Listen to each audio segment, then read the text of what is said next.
We've also got a couple of print enhancements inside of CS4. It doesn't really matter what image you're working with here. Just open up anything to follow along and come up here to the File menu and go down to Print. You're going to see there's a few checkboxes toward the bottom here. If I zoom in, we've got Match Print Colors, we've got Gamut Warning, and Show Paper White.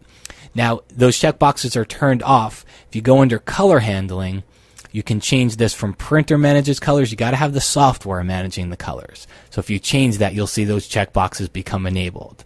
Okay. The other thing is we have 16-bit printing.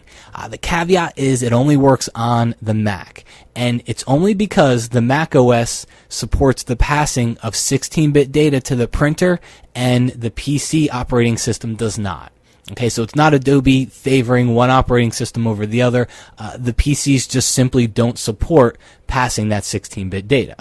But if you're on the Mac and you have a printer capable of printing 16-bit, all right, the other thing is make sure you go and you download the newest drivers for that printer, because even though the printer might support it, you might have older drivers that don't.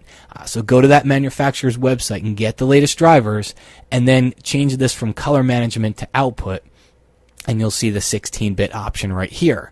Now, it's not turned on yet, and there's one reason: because I'm not working on a 16-bit image. So I'm going to click on Done, and let's just fake it for this image here. But normally you'd maybe be taking a raw photo from Camera Raw that's 16-bit and bringing it over into Photoshop where you might print. And now this is a 16-bit image, so I can go up here to File, come down to Print, and inside here, when I change my printer, you'll see that we have a 16-bit option that becomes enabled. Okay? Now, in the end, what's the big deal? Sometimes it's not really a big deal. It's a lot like the 8-bit versus 16-bit images when you're working on your computer. Sometimes you really don't see that big of a benefit. You supposedly get an increased color depth and tonal range inside of the photo, but the best thing you can do is just try a test.